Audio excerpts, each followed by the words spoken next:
चलिए दोस्तों, आज मैं आपको ideal and non ideal solution सिखाने वाला हूं जो कि लिक्विड लिक्विड सॉल्यूशंस के वेपर प्रेशर पर बेस्ड है।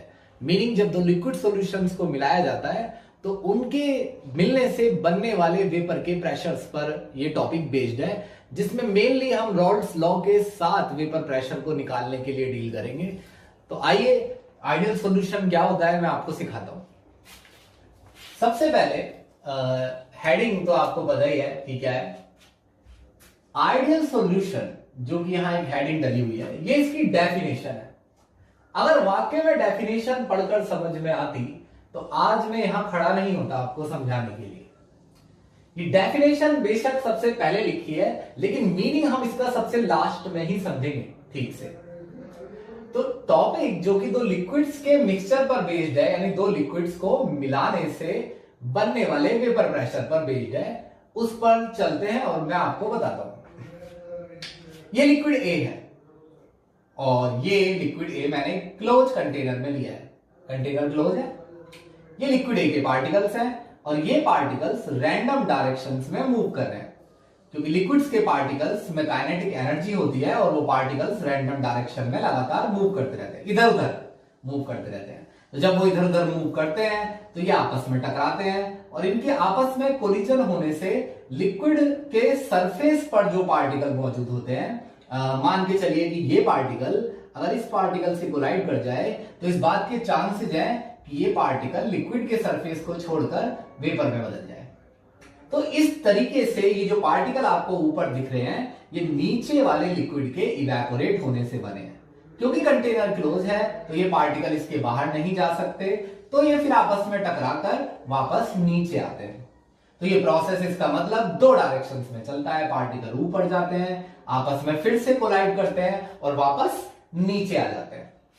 तो पार्टिकल के ऊपर और नीचे जाने वाला ये प्रोसेस में कौन सा प्रोसेस फास्ट है और कौन सा स्लो है, तो हमने इस प्रोसेस को इक्विलिब्रियम पर लिया है, जहां पर इवेपोरेशन और कंडेंसेशन, यानी ऊपर जाने वाले पार्टिकल और नीचे आने वाले पार्टिकल, दोनों पार्टिकल्स का रेट इस समय इक्वल है। तो मतलब यहां ऊपर और नीचे इक्विलिब्रियम अटेन हो रखा है। तो ये जो वेपर्स हैं ऊपर, ये पार्टिकल जिन्हें हम गैसियस पार्टिकल्स की तरह देख रहे हैं, तो इन पार्टिकल्स को, जो कि वेपर्स जो ऊपर हैं, इन वेपर का जो प्रेशर है वो कहलाएगा पी नॉट ए। नॉट लगे होने का मतलब है प्योर से, नॉट का मतलब है प्योर से रिलेटेड है, मतलब लिक्विड बिल्कुल प्योर है। सरफेस पर मौजूद सारे पार्टिकल, जो भी पार्टिकल सरफेस पर है वो लिक्विड ए का ही पार्टिकल है, इसमें कोई दूसरा पार्टिकल मौजूद नहीं है। सेम कंडीशन बी के लिए। बी ने इस समय अपने वेपर्स के साथ इक्विलिब्रियम अटेन किया हुआ है, हालांकि बी का प्रेशर ज्यादा है। इसका कारण क्या हो सकता है? इसका कारण है कि बी में वेपर्स बनाने की टेंडेंसी ज्यादा है और ए में वेपर्स बनाने की टेंडेंसी कम है। वेपर प्रेशर को डिटेल में समझने के लिए हम यहां पर खड़े नहीं हुए हैं, हालांकि थोड़ा बहुत वेपर प्रेशर मैं आपको फिर भी बता रहा हूं। वेपर प्रेशर किसी भी लिक्विड का, जैसे ये वैल्यू लिखी है, तो हर लिक्विड का वेपर प्रेशर 800 होता है? नहीं, ये रैंडम ऐसे ही वैल्यू लिखी है। मान लेते हैं कि पी नॉट ए, ये प्रेशर 800 बार आ रहा है और पी नॉट ए, ये प्रेशर 1000 बार आ रहा है। वैसे वैल्यूज बहुत बड़ी है, बड़ी वैल्यू जल्दी समझाएंगे ना आपको बात। तो ये 800 बार आ रहा है और ये 1000 बार आ रहा है, तो इस हिसाब से ये प्रेशर, ये वैल्यूज, ये कांस्टेंट वैल्यूज है, क्योंकि ऊपर बनने वाले वेपर्स अब चेंज नहीं होने वाले हैं, तो ये वैल्यूज भी चेंज नहीं होने वाली हैं। पहले भी मैंने वेपर प्रेशर पर एक पूरे आधे घंटे की एक वीडियो बनाई है, आप चाहे तो उसे देखकर यहां पर आइए, अच्छा होगा आपके लिए, आपको जल्दी बात समझ में आएगी, अच्छे से समझ में आएगी।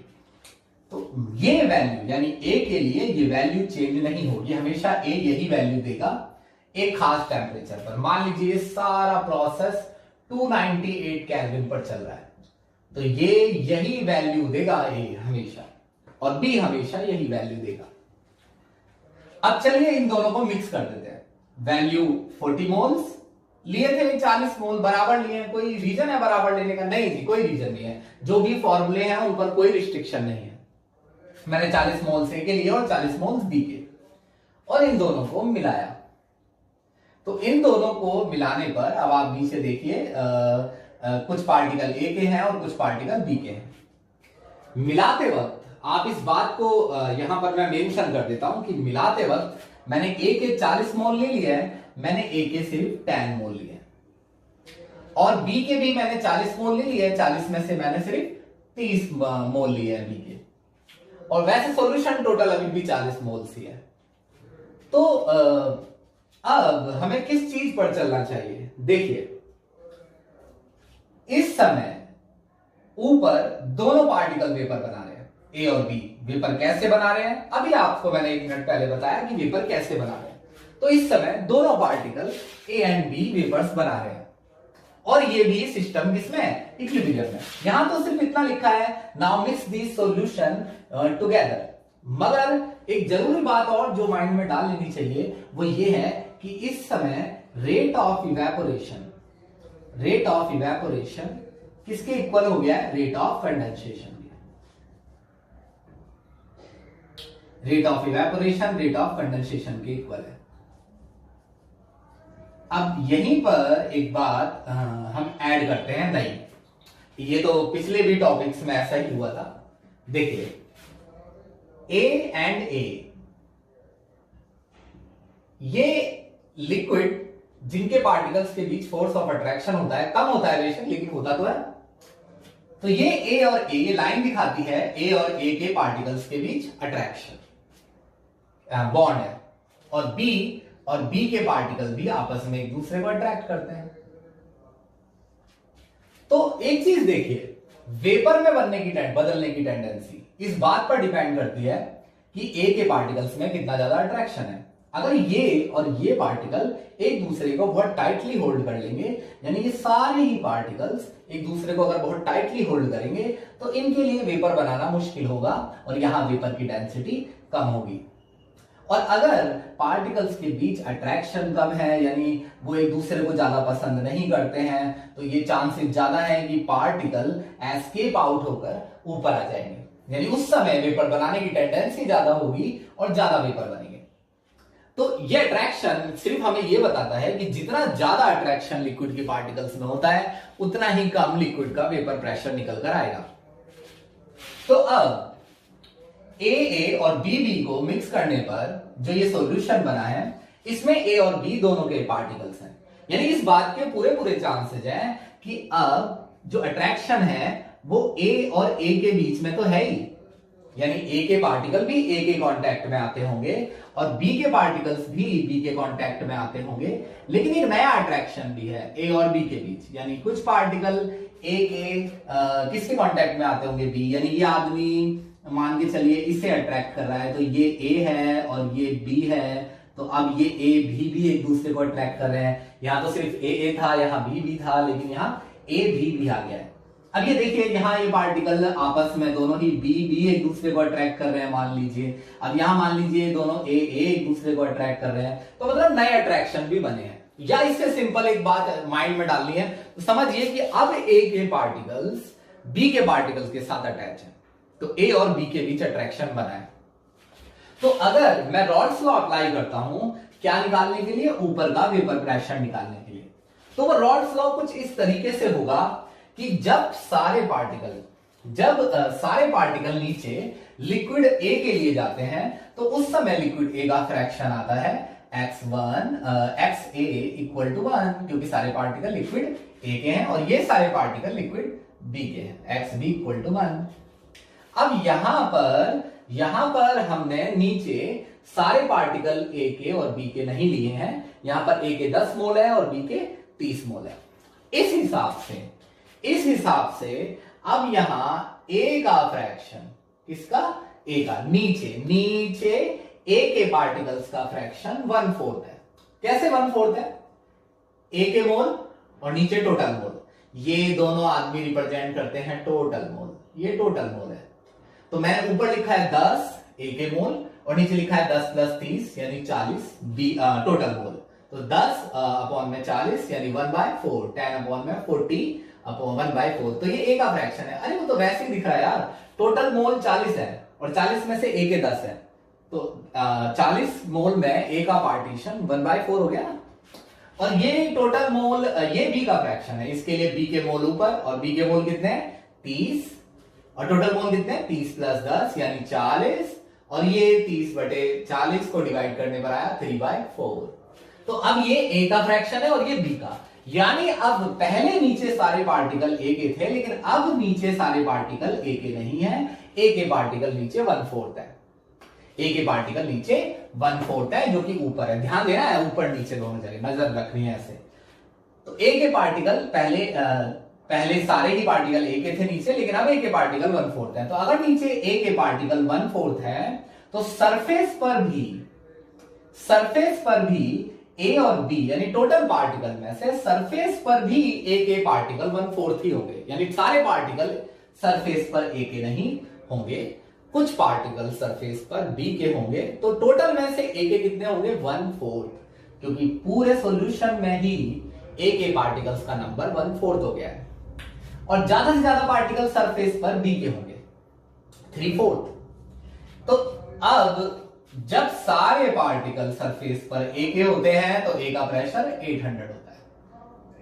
जब सारे पार्टिकल सरफेस पर ए के होते हैं तो ज्यादा से ज्यादा वेपर ऊपर जाते हैं, और सारे पार्टिकल सरफेस पर ए के होते हैं तो ए का प्रेशर 800 होता है। और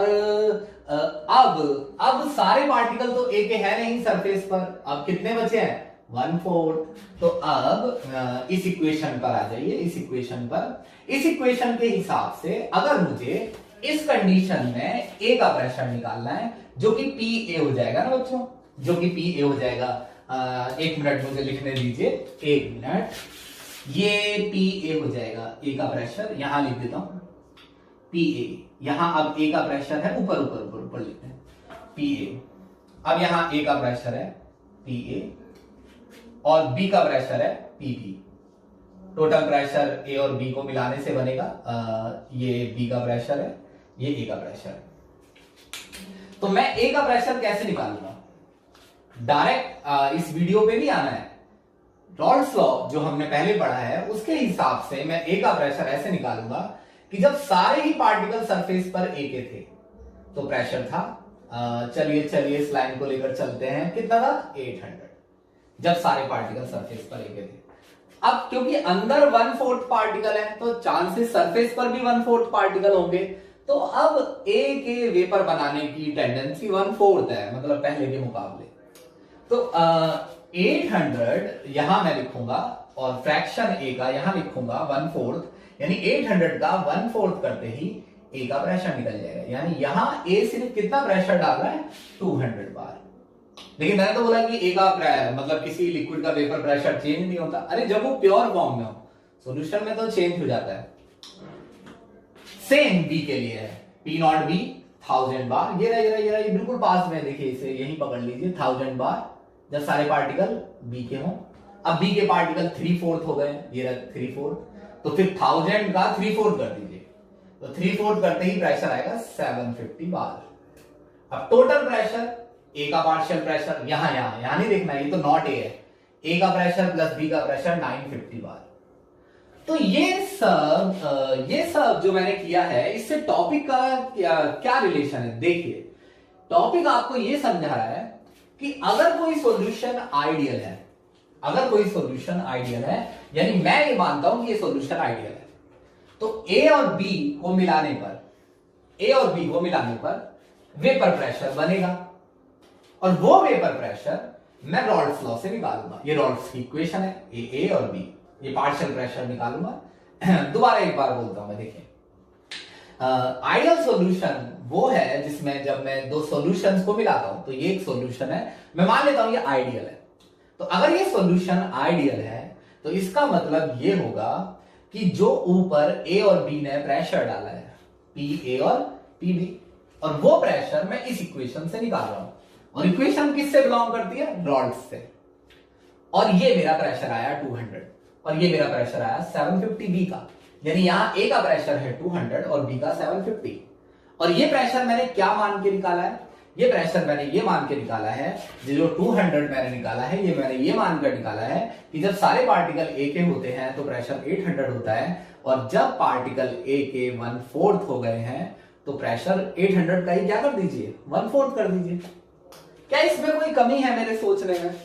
नहीं, क्योंकि मैं फिलहाल आइडियल सॉल्यूशन पढ़ रहा हूं, मैं बिल्कुल सही सोच रहा हूं। 800 का 1/4 कर दीजिए और कितना आएगा 200। यहाँ 800 का 3/4 कर दीजिए और 1000 का 3/4 कर दीजिए 750। अब यहां आप 1 मिनट के लिए रुकिए और एक बात को सोचिए, क्या रियलिटी में 200 ही है?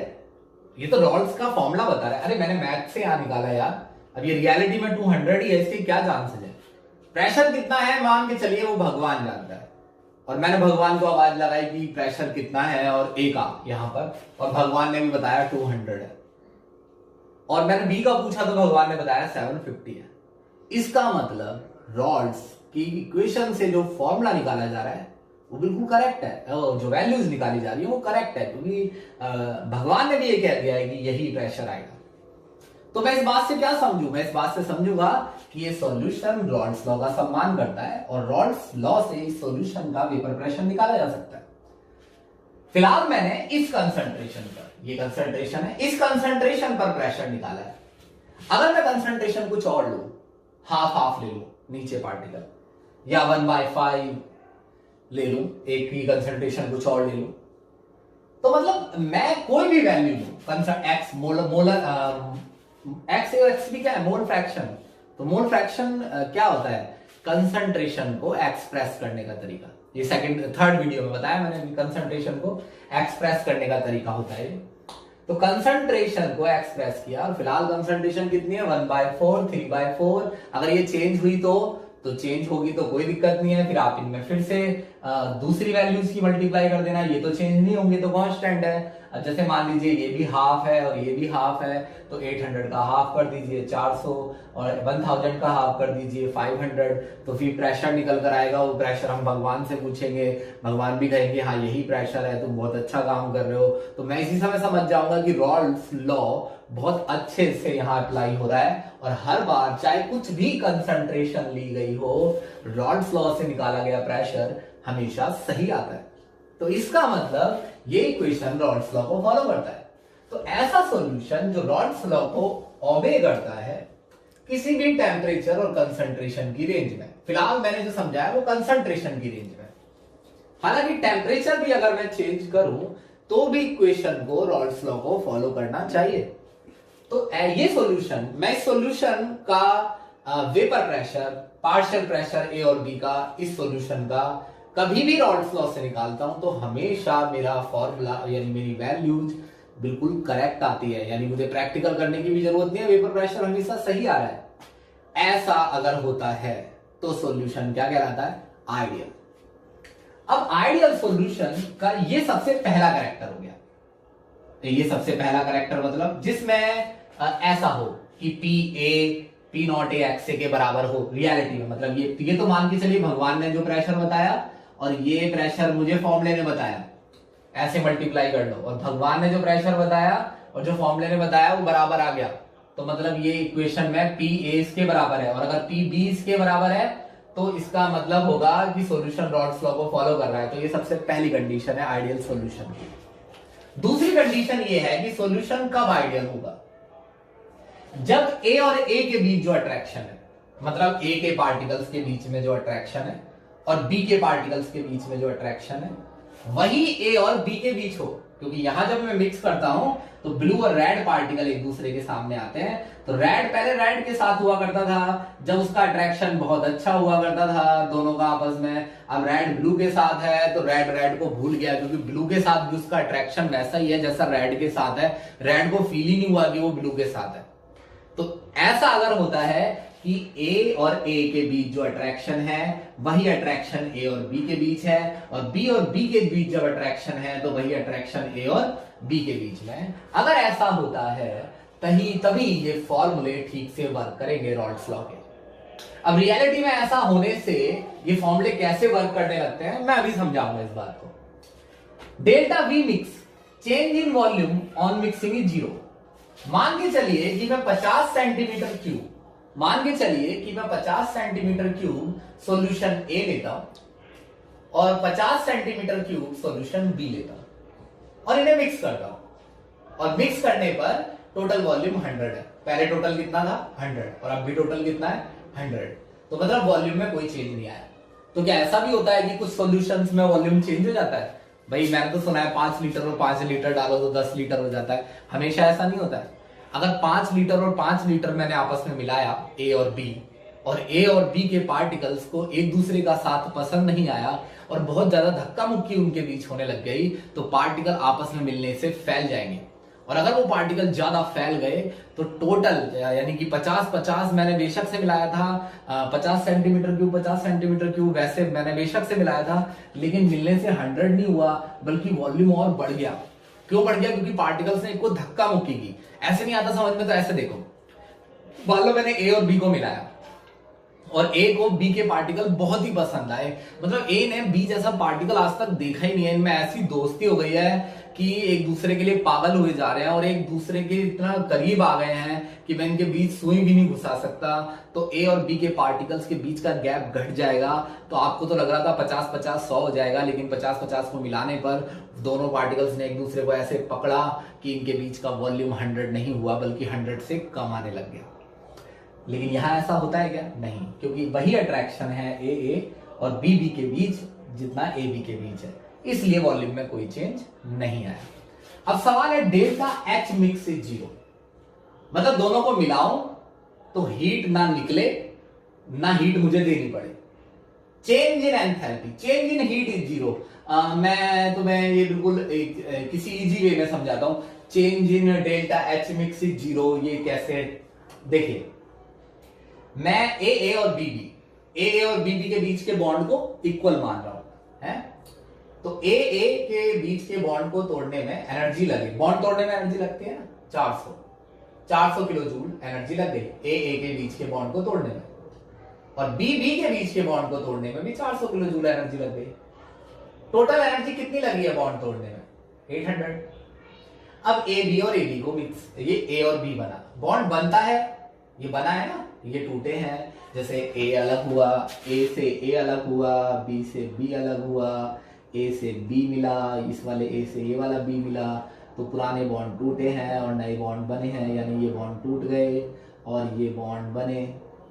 तो बॉन्ड टूटने में एनर्जी लगी इतनी, और जब बॉन्ड बने तो रिलीज हुई, क्योंकि जब दो चीजें मिलती हैं तो एनर्जी रिलीज होती है। तो ए और बी जब मिले तो एनर्जी रिलीज हुई। तो जितने स्ट्रॉन्ग बॉन्ड टूटे, आप ही तो कह रहे हैं कि ए के बीच जो अट्रैक्शन है वही ए बी के बीच है, तो भाई जितना बॉन्ड तोड़ने में एनर्जी लगेगी और बनने में भी उतनी ही रिलीज होगी, क्योंकि अट्रैक्शन तो सेम ही है। जो ए के बीच में स्ट्रेंथ थी वही ए बी के बीच में।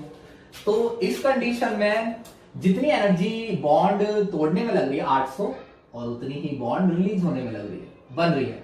उतनी ही क्यों बन रही है? क्योंकि ए और बी जितने स्ट्रॉन्ग बॉन्ड थे, जो नए बॉन्ड बन रहे हैं वो भी उतने ही स्ट्रॉन्ग है। तो जितने स्ट्रॉन्ग बॉन्ड तोड़ने में जितनी एनर्जी लगी थी उतने ही स्ट्रॉन्ग बॉन्ड बन रहे हैं और उतनी ही एनर्जी रिलीज हो रही है। बात है ग्राफ की कि ग्राफ इस कंडीशन में क्या होना चाहिए। तो ग्राफ मैं पहले भी आपको एक बार बता चुका हूं, लेकिन कोई दिक्कत नहीं है, मैं आपको ग्राफ बताता हूं कि आइडियल सॉल्यूशन का ग्राफ कैसे आना चाहिए। सपोज ये मेरा प्रेशर है, ये मेरा प्रेशर है और ये मेरा एक्स है, मोल फ्रैक्शन वाली लाइन है, ये मेरा पी है और ये एक्स मेरी मोल फ्रैक्शन वाली लाइन है, और इस पर हम चलते हैं अभी एक्स वाली लाइन पर। देखिए समझना आए तो मुझे बताना कमेंट में, कुछ करेंगे आपके लिए जरूर, दोबारा से एक्स समझाएंगे। एक्स ए, मुझे ब्लू पेन ले दीजिए, एक मिनट रुकिए। एक्स ए और एक्स बी दोनों का फ्रैक्शन लूंगा ना मैं, एक्स ए यहां भी लेता हूं और एक्स ए यहां भी लेता हूं, यहां मैं लूंगा एक्स बी, ये मैंने एक्स बी लिया यहां पर, और यहां भी मैंने एक्स बी लिया।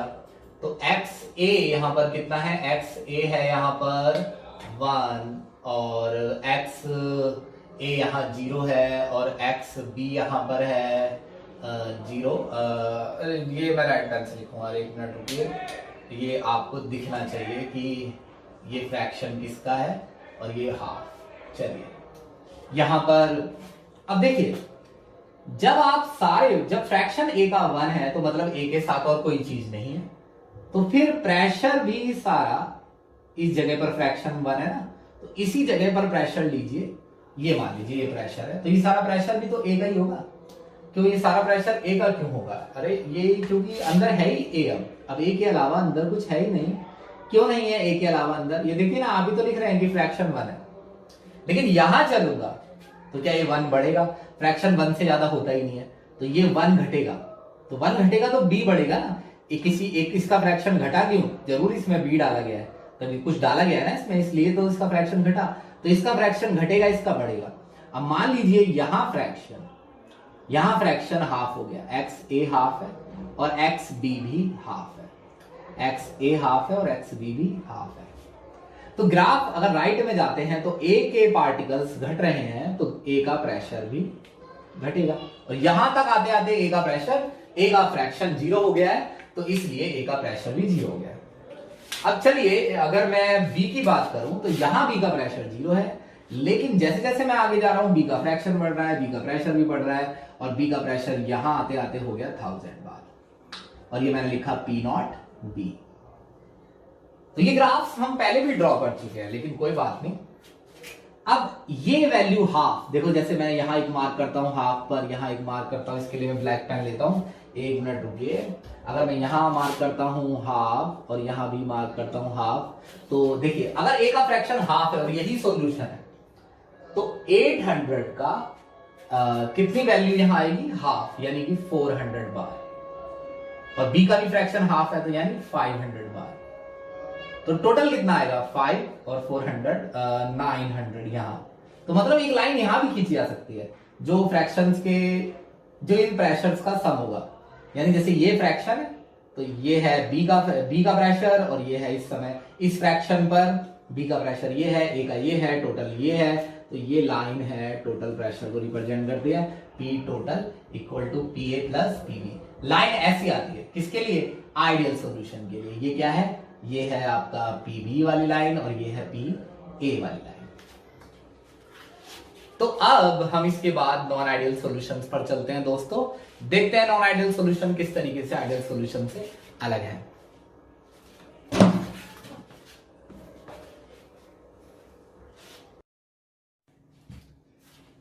तो अब हम एक दूसरी सिचुएशन पर चलते हैं, जिस टॉपिक का नाम है नॉन आइडियल सॉल्यूशन।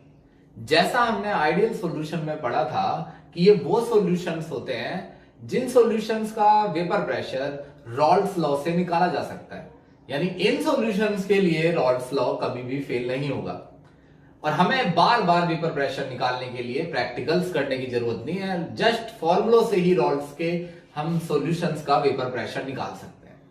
मगर ये सिचुएशन थोड़ी अलग है और टॉपिक भी थोड़ा अलग है। ये नॉन आइडियल सॉल्यूशन है, यानी आइडियल का अपोजिट। इन सॉल्यूशंस में प्रेशर जो जनरेट होगा, वेपर प्रेशर, वो रॉल्स लॉ से निकाला नहीं जा सकता। अगर आप रॉल्स लॉ के इस्तेमाल से हमेशा नॉन आइडियल सॉल्यूशन में प्रेशर निकालेंगे, तो वो रियलिटी में एग्जैक्ट यानी प्रैक्टिकली जो प्रेशर होता है उससे मैच नहीं करेगा, यानी आपका प्रेशर गलत आएगा। तो वो कौन से सॉल्यूशंस हैं जो रॉल्स लॉ को फॉलो नहीं कर रहे हैं, और वो क्या सिचुएशंस हैं जिनमें रॉल्स लॉ फॉलो नहीं हो रहा है, इसे देखने के लिए चलिए आगे चलते हैं। ये दो लिक्विड्स फिर से लेता हूं मैं, और ये लिक्विड ए और बी, यहां पार्टिकल रैंडम डायरेक्शन में मूव कर रहे हैं। ये लिक्विड फेज है और ये वेपर फेज है, कंटेनर क्लोज है। पार्टिकल्स रैंडम डायरेक्शन में मूव कर रहे हैं, तो पार्टिकल एक दूसरे से कोलाइड करते हैं, और जब पार्टिकल एक दूसरे से कोलाइड करेंगे तो इस बात के भी चांसेस है कि कुछ पार्टिकल ऐसे कोलाइड करेंगे, जैसे ये पार्टिकल इससे कोलाइड करता है और ये पार्टिकल लिक्विड के सरफेस को छोड़कर वेपर में बदल जाता है। तो ये वेपर्स हैं ए के, लिक्विड ए के, और वेपर ऊपर जाते हैं, तो क्या वेपर ऊपर जाकर रुक जाते हैं?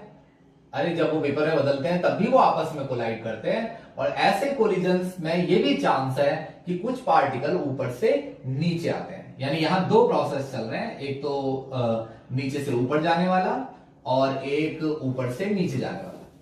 अब बार बार अगर मैं यही लाइनें समझाऊंगा तो, और इसमें कम ही टाइम लगाता हूं अब, क्योंकि मैंने इसके लिए पूरा हाफ एन आवर का एक लेक्चर दिया है आपको वेपर प्रेशर, तो आप उसे देखकर यहाँ आइए, ये आपको कुछ भी नहीं लगेगा और आपको आसानी से समझ में आएगा कि कैसे यहाँ इक्विलिब्रियम अटेन है और वेपर प्रेशर क्या चीज होती है।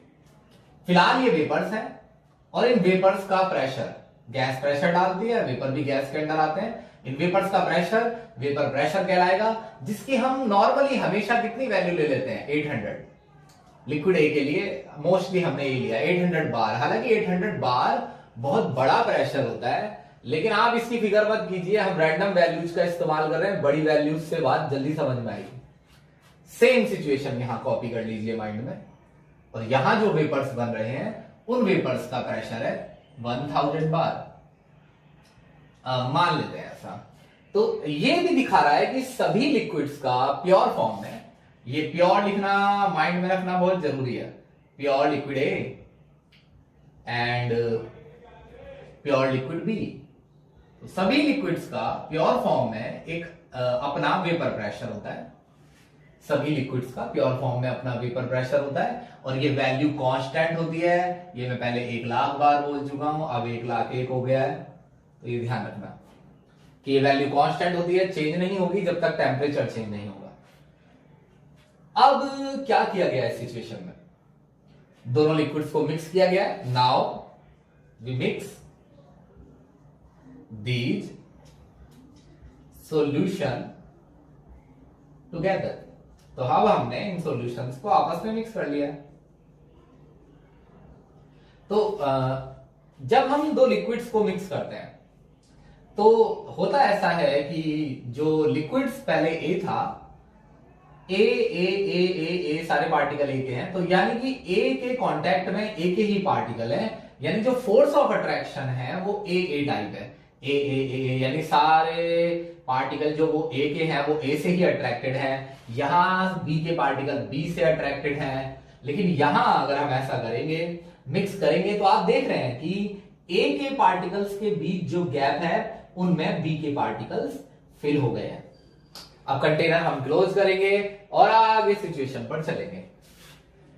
अब ये जो सिचुएशन है इसमें दोनों लिक्विड्स मिक्स हो गए हैं आपस में अच्छे तरीके से, और अब यहां पर जो वही फिनोमिना हमारा, पार्टिकल ऊपर जा रहे हैं नीचे से लगातार, जिस प्रोसेस का नाम है इवेपोरेशन, और पार्टिकल फिर से आपस में कोलाइड करते हैं ऊपर वाले और ये नीचे आते हैं।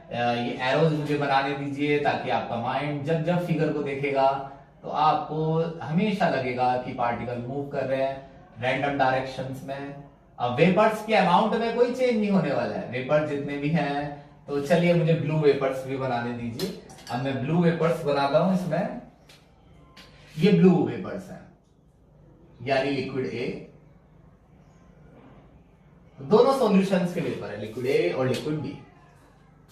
अब यहां इक्विलिब्रियम अटेन हो रखा है, इवेपोरेशन और ये कंडेंसेशन। तो आप ये बात माइंड में अच्छे से डाल लीजिए, इक्विलिब्रियम अटेन हो रखा है। वेपर्स के अमाउंट में अब कोई चेंज नहीं आने वाला है, जितनी तेजी से पार्टिकल ऊपर जा रहे हैं उतनी तेजी से वापस नीचे आ रहे हैं। अब मुझसे कोई कहेगा कि चलिए इस मिक्सचर में आप ए का प्रेशर निकाल दीजिए। ऊपर टोटल प्रेशर है ना, ऊपर टोटल प्रेशर है जिसमें टोटल में ए का भी प्रेशर है और बी का भी। इसमें ए का भी प्रेशर है P A plus P B, P A plus P B. तो इसमें ए का भी प्रेशर है और बी का भी P A plus P B. तो ये वैल्यू, ये यही प्रेशर नहीं है बेटा, ये तो प्योर फॉर्म में ए का प्रेशर है, ये तो पी नॉट ए है। इसे भी मैं ब्लू से कर देता हूं। तो ये प्योर फॉर्म में बी का प्रेशर है P naught B, P naught B, और ये है पी नॉट ए। तो ये वैल्यू पी ए और पी बी है। पी बी के हिसाब से बड़ा आराम से यहां लिखते हैं partial pressure of B, partial pressure of B. तो मतलब इस पूरे में बी का pressure. Partial pressure word, partial word तब लगता है जब उसी जगह पर और भी पार्टिकल हो, उनका भी प्रेशर हो। तो यहां पर और भी पार्टिकल है, ए के भी पार्टिकल है ना, तो ए के पार्टिकल्स के अलावा जो बी के पार्टिकल्स का प्रेशर है, पी ए है partial pressure of A, partial pressure of A. तो तो ये क्या है, ये पार्शियल प्रेशर नहीं बोल सकते हम इसे, नहीं, ये वेपर प्रेशर है। वेपर प्रेशर शब्द का इस्तेमाल नॉर्मली तब किया जाता है जब लिक्विड प्योर फॉर्म में हो और उसके वेपर्स जो जनरेट होते हैं, एक बार फिर माइंड में डाल देता हूं, ये वैल्यू कांस्टेंट है, तभी आगे चलेंगे हम। चलिए, अब मैं रॉल्स लॉ जानता हूं। अभी मैंने पिछली क्लास में, अभी कुछ मिनट पहले मैंने रॉल्स लॉ पढ़ा था और मैं रॉल्स लॉ जानता हूं, तो मेरे को तो अच्छी तरह, मेरे लिए कोई बड़ी बात नहीं है इसके अंदर प्रेशर निकालना, ए का अलग और बी का अलग, फिर टोटल को जोड़ दूंगा ए बी को, वो टोटल आ जाएगा, क्योंकि मैं रॉल्स लॉ जानता हूं। अब मैं रॉल्स लॉ जानता हूं तो मैं एक काम करता हूं कि मैं ये मान के चलता हूं कि रैंडम वैल्यूज लेंगे, है बेटा, 40 मोल्स है ए, 40 मोल्स है ये ए के, और ये 40 मोल्स है बी के, 40 मोल्स है बी के। अब क्योंकि यहां पर सारे ही पार्टिकल सरफेस पर नीचे ए के हैं, तो सरफेस पर भी सारे पार्टिकल ए के हैं, यहां नीचे सारे पार्टिकल बी के हैं, सरफेस पर भी सारे पार्टिकल बी के हैं, तो बी के लिए यहां वेपर में बदलना और ए के लिए यहां वेपर में बदलना, बदलने का फुल मतलब मैक्सिमम कैपेसिटी है ए और बी में वेपर्स में बदलने की। ये कोई बहाना नहीं बना सकते, कोई रिस्ट्रिक्शन नहीं है, क्योंकि सारे पार्टिकल ए और बी के ही हैं ऊपर।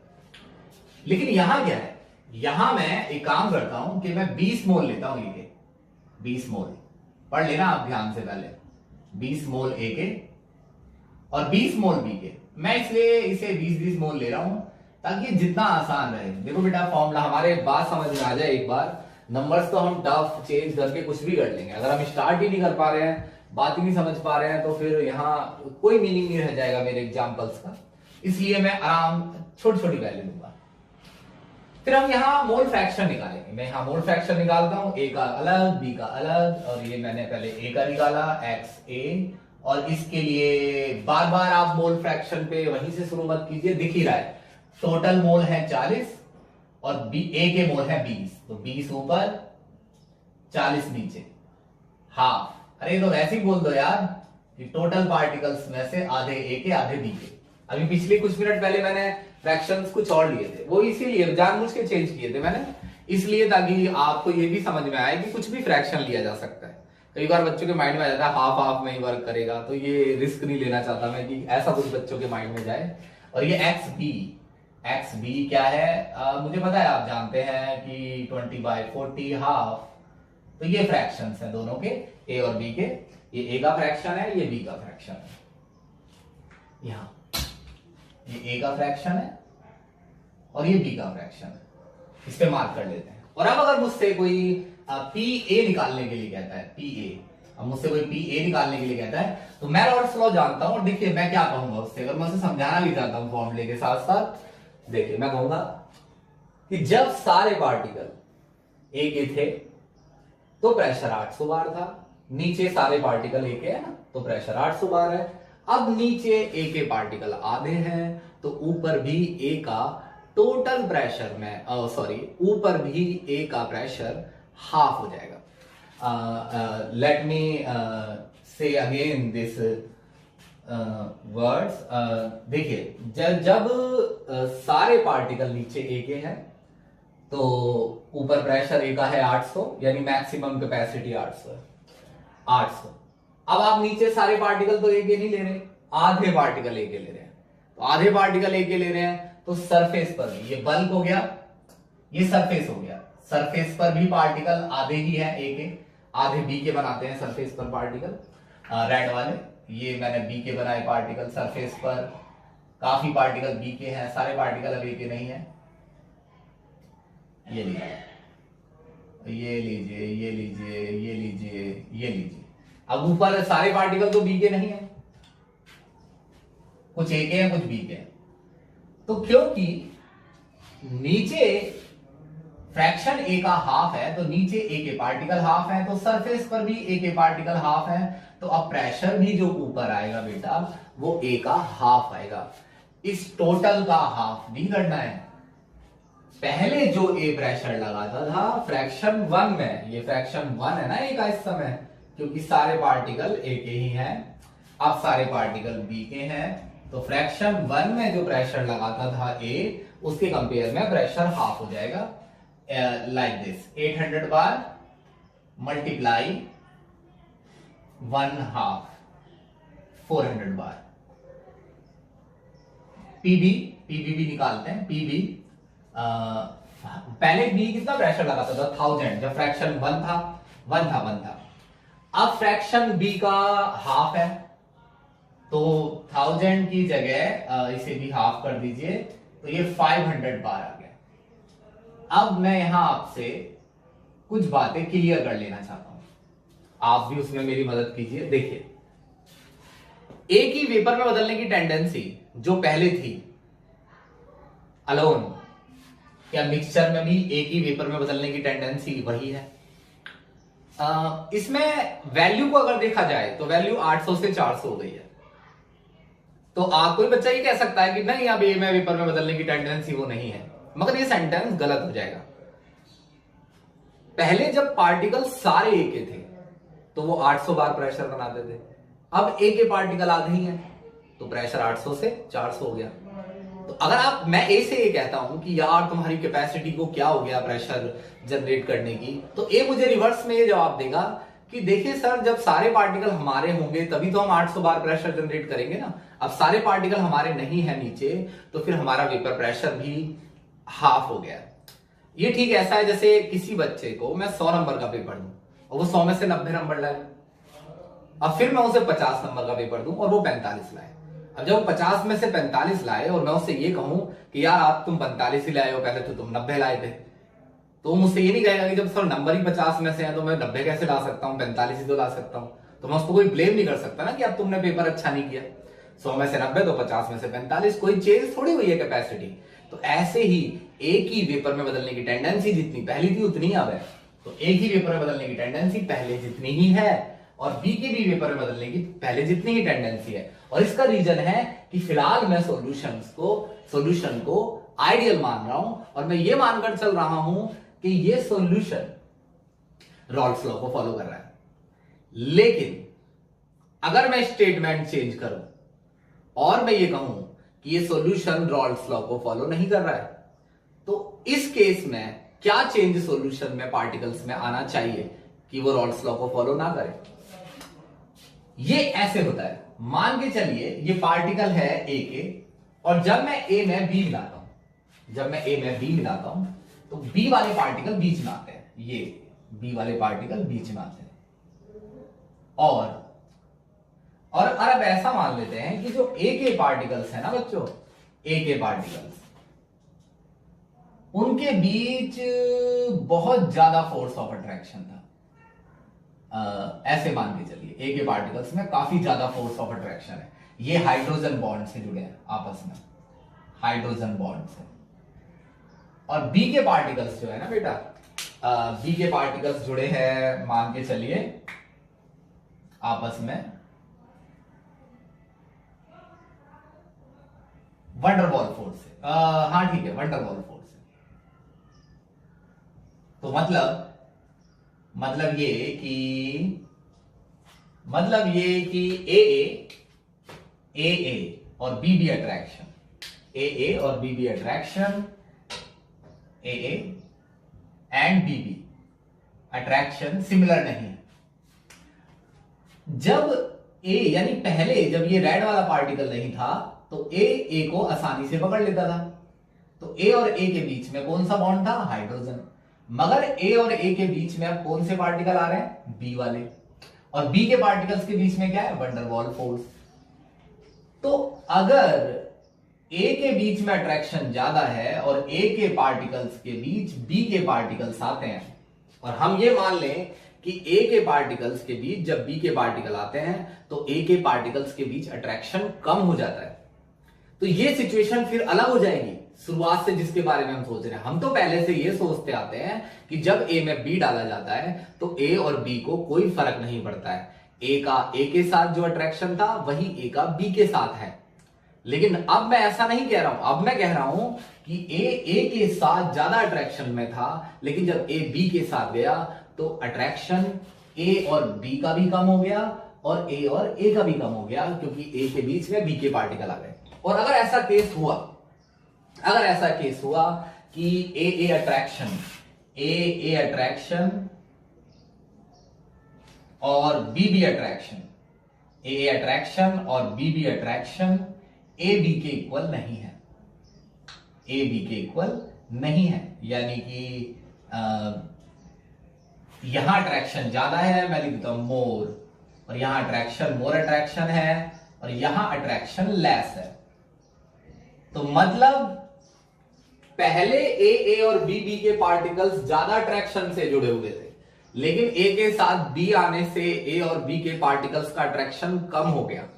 इन बातों को हम ऐसे बोलेंगे, मान लो मैं ए को बी के साथ मिक्स करता हूं और ए को बी बिल्कुल भी पसंद नहीं आया, ए बी से बहुत ही नफरत करता है, बी ए से, और इनमें लात घूसे चल गए, लड़ाइयां हो गई और ये एक दूसरे से दूर जाने की कोशिश कर रहे हैं।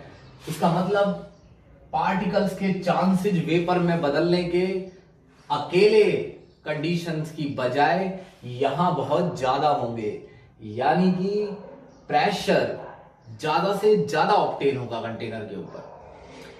और ये वैल्यूज तो हम ये मानकर चल रहे हैं कि अभी भी ए में, अगर मैं यहां से इस वैल्यूज को देखूं जो रॉड्स लॉ से निकाली है, तो मैं मानकर चल रहा हूं कि अभी भी ए में उतनी ही टेंडेंसी है वेपर में बदलने की जितनी पहले थी।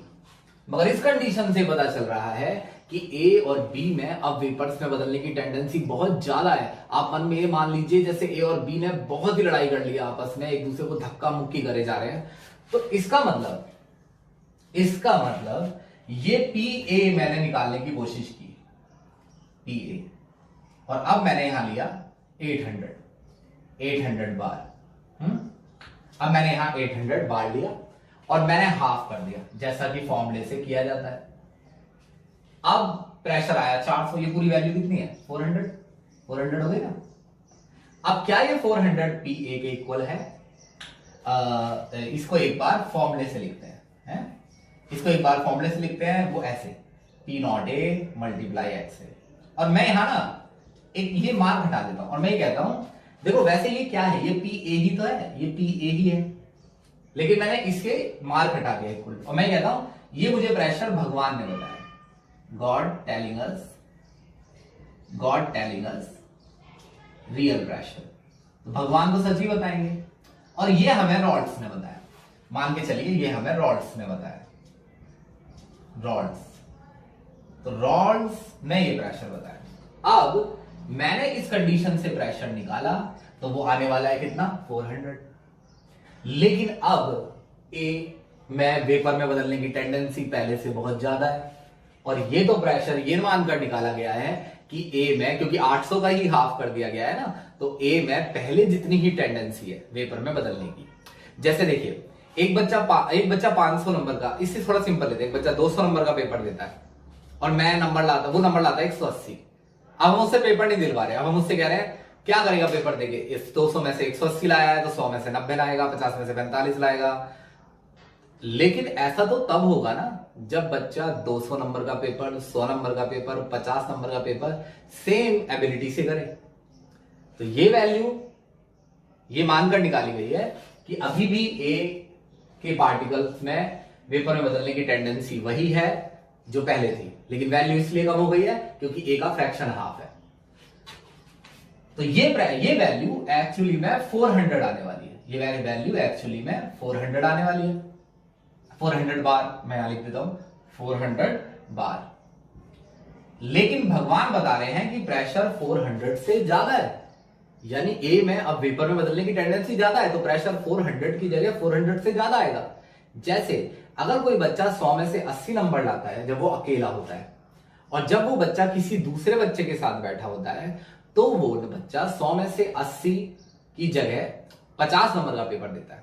तो जब वो 50 नंबर का पेपर देता है तो वो 50 में से 49 नंबर लाता है।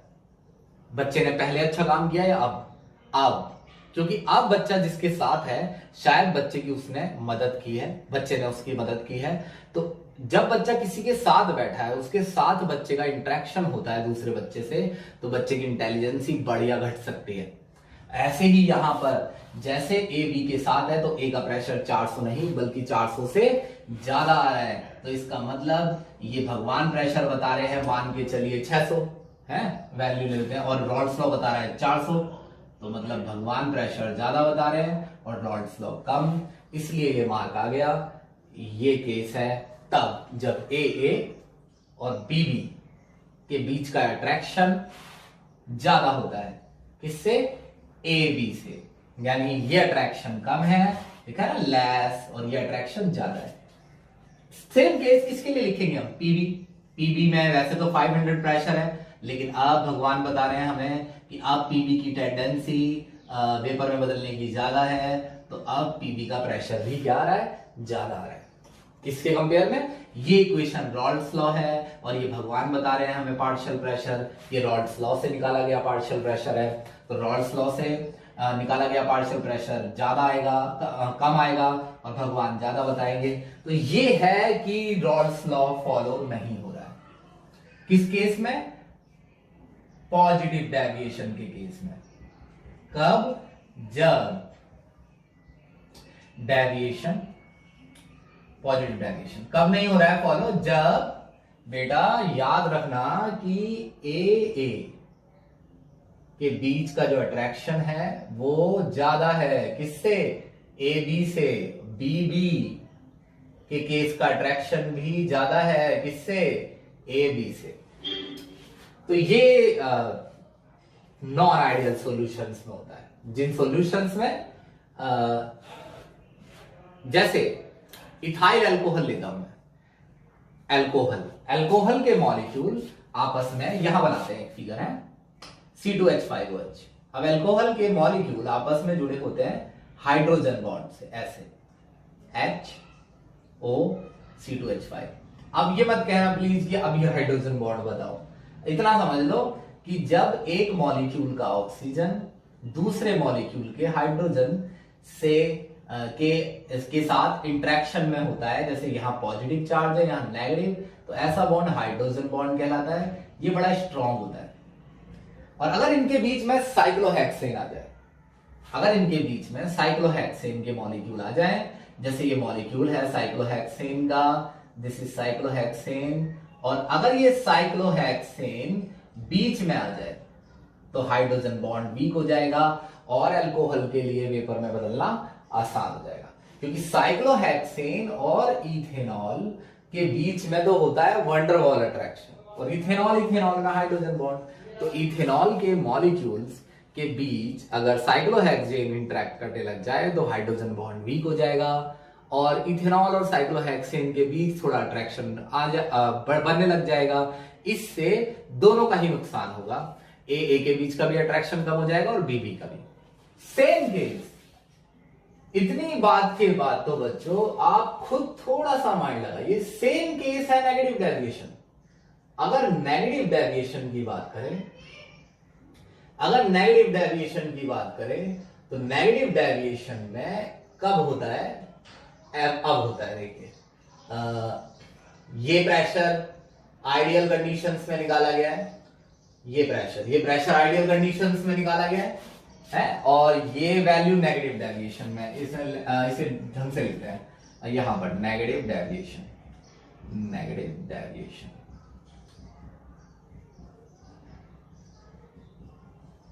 ठीक है जी, बहुत इंपॉर्टेंट टॉपिक्स हैं हमारे। अब नेगेटिव डेविएशन के केस में क्या होता है बच्चों कि पी बी निकालने चला मैं है, और पहले एक चीज लिख देता हूं, चलिए देखिए, ए के बीच जो अट्रैक्शन है वो है वीक, और जब ए को बी के साथ मिलाते हैं तो नया अट्रैक्शन बनता है और वो है स्ट्रॉन्ग। तो ए जब ए के साथ था तो वेपर में बदलना आसान होगा यहां, और जब ए बी के साथ आया तो वेपर में बदलना मुश्किल हो गया, क्योंकि अट्रैक्शन स्ट्रॉन्ग हो गया। तो इन दोनों के लिए ही इन्हें आपस में एक दूसरे को छोड़ के जाना मुश्किल हो गया। सेम चीज बी के लिए लिखेंगे, बी वीक और ए बी स्ट्रॉन्ग। अब मैं आपको एक बात बताता हूं, सुनिए, बी और बी को जब आपस में मिलाया गया तो ए ने बी को ऐसे पकड़ लिया, मान के चलो ऐसे पकड़ लिया कि जैसे दो हल को और उन्होंने एक दूसरे को आपस में पकड़ लिया हो। अगर आप हल को नहीं जानते तो मान के चलिए कि इतनी मजबूती से आपस में पकड़ लिया है ए ने बी को कि ए और बी के लिए वेपर में बदलना तो क्या हिलना भी मुश्किल हो गया। बहुत एक्सट्रीम कंडीशन इमेजिन कीजिए, तब सोचिए क्या अब अगर फ्रैक्शन ये ही हो तो A 400 और B 500 बार प्रेशर बना पाएगा? मैं तो कह रहा हूं 2 बार बनाना भी दोनों के लिए मिलकर मुश्किल हो जाएगा। ऐसा तो तब होगा जब A और B के बीच इंटरेक्शन उतना ही हो जितना A और B में अलोन था। तो क्या अब ऐसा पॉसिबल है? तो आंसर है नहीं। ऐसा किस केस में होता है मैं बताऊंगा किस केस में होता है, लेकिन केसेस तो याद किए जा सकते हैं यार, केसेस तो याद कर सकते हैं डायरेक्ट। बात समझ में आनी चाहिए मैटर क्या है। PB PA I am writing here PA and this is P naught A and this is XA. What is value of XA? Half. And what is P naught A? 800.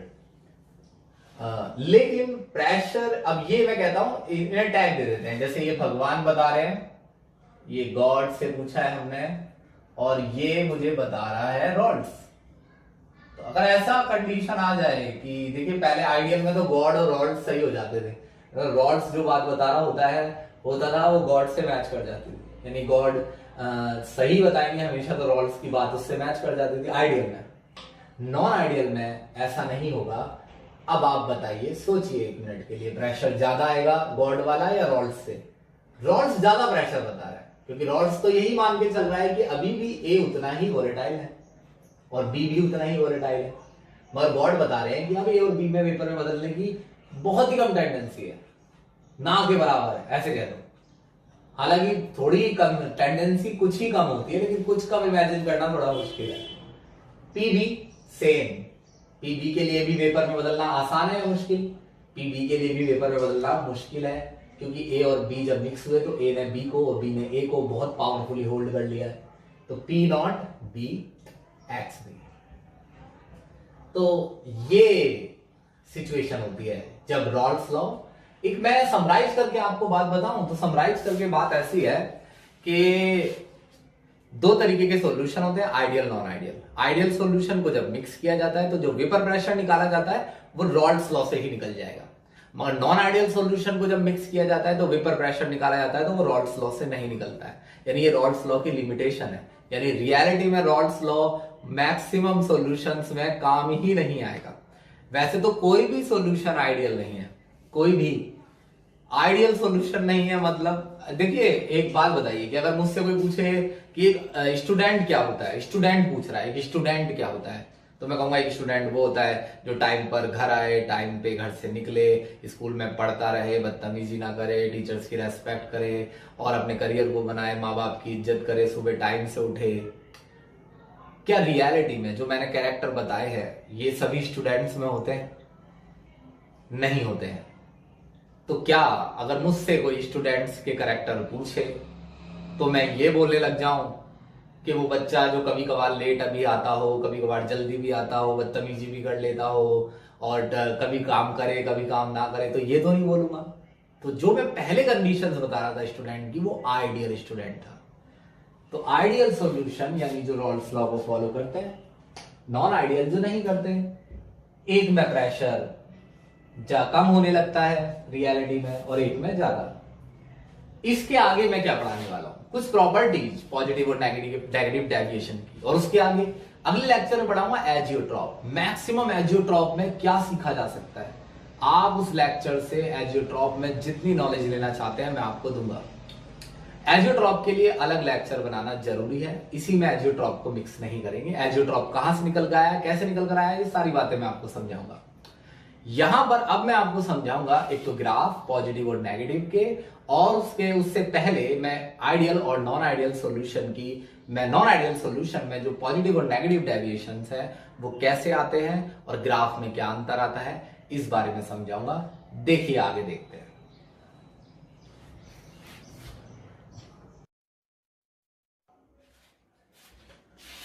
अब हम characteristic of non ideal solutions पर बात करते हैं। Topic बहुत छोटा है, बहुत ज्यादा टाइम नहीं लगाना है आप लोगों को, मोस्टली बातें मैंने पहले ही सिखा रखी है और समझा रखे हैं।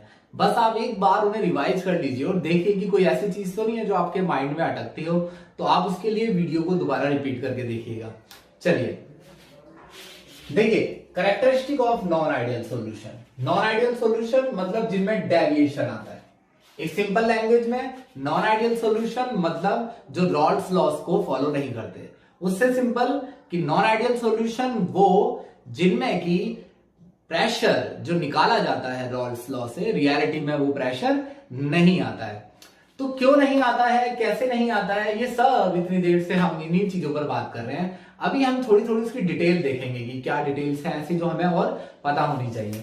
चलिए देखिए, नॉन आइडियल सॉल्यूशन का पॉजिटिव डेविएशन वाला केस, एक मिक्सचर है जिसमें ए मैंने पार्टिकल्स को नाम दिया है, कंटेनर क्लोज है बेटा है, और दूसरा लिक्विड है बी, दोनों को मिलाया, और जब दोनों को मिलाया तो इन फेसेस को देखिए, ए और बी के मिलने पर लग रहा है कि एक दूसरे को पसंद नहीं कर रहे हैं। साइंस की लैंग्वेज में इनके आपस में अट्रैक्शन स्ट्रांग है, जबकि इनके बीच जो अट्रैक्शन है वो बहुत वीक है। तो क्योंकि यहां मॉलिक्यूल, मान के चलिए मैं इथाइल अल्कोहल के ले लेता हूं, तो क्योंकि इथाइल अल्कोहल हाइड्रोजन बॉन्ड से जुड़ा होता है तो यहां अट्रैक्शन ज्यादा है, और जब इथाइल अल्कोहल में एसीटोन डाला जाता है तो इथाइल अल्कोहल और एसीटोन के बीच हाइड्रोजन बॉन्ड नहीं होता है, इसलिए यह अट्रैक्शन वीक है। अट्रैक्शन स्ट्रॉन्ग का मतलब होता है वेपर में बनने की टेंडेंसी कम है। अट्रैक्शन स्ट्रॉन्ग तो वेपर में बनने की टेंडेंसी कम, और अट्रैक्शन वीक क्योंकि एक दूसरे को पसंद नहीं करते हैं तो वेपर में जाने की टेंडेंसी ज्यादा। यानी ये सॉल्यूशन ज्यादा कम वोलेटाइल है और ये ज्यादा, यानी ए जब अलोन है तो कम वोलेटाइल है, लेकिन जब ए बी के साथ है तो ज्यादा वोलेटाइल है। तो ऐसे केसेस में रॉल्स लॉ फॉलो नहीं होता है।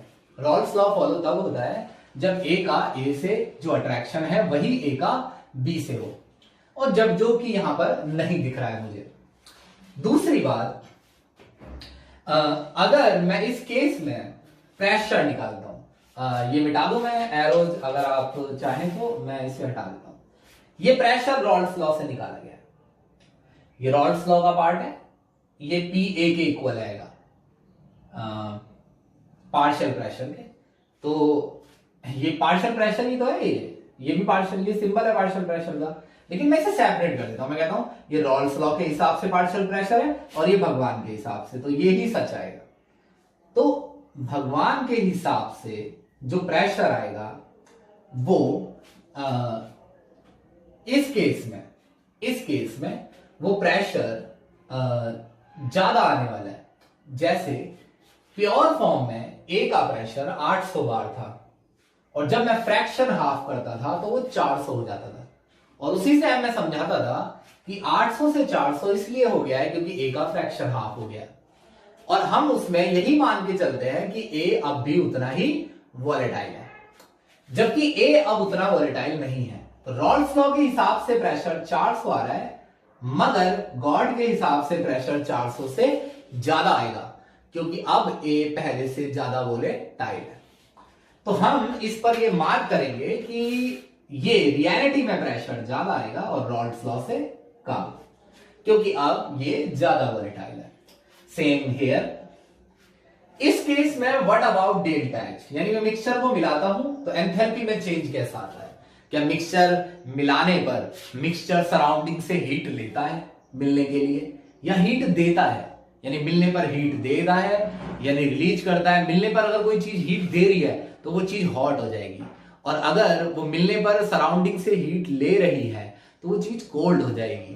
तो देखिए, जो बॉन्ड टूटे हैं ए और बी के बीच के, ये बॉन्ड जो बॉन्ड टूटे हैं वो ज्यादा स्ट्रांग है, जो बने हैं वो बने वीक हैं और टूटे स्ट्रांग है।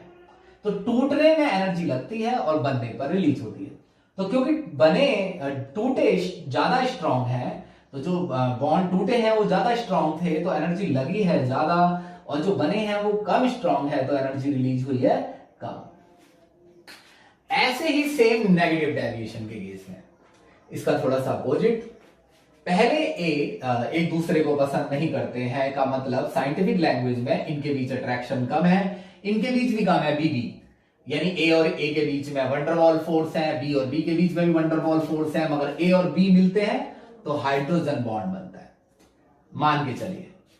तो ए अगर मिक्सचर की फॉर्म में है तो प्योर फॉर्म के कंपेयर में ए यहां कम वोलेटाइल है और बी भी यहां कम वोलेटाइल है। तो इसका मतलब इस केस में अगर मैं रॉल्स लॉ के हिसाब से प्रेशर निकालता हूं तो रॉल्स तो यही मानकर निकालेगा कि यही ये ए अब भी उतना ही वोलेटाइल है, जबकि ऊपर वाला बता रहा है कि ए अब उतना वोलेटाइल नहीं है। तो ऊपर वाले के हिसाब से प्रेशर कम आना चाहिए, यानी जैसे मैं 800 लेता था और मैं 800 का हाफ करता था, जब फ्रैक्शन हाफ होता था तो 400 वैल्यू आती थी, मगर अब ये वैल्यू 400 नहीं आएगी।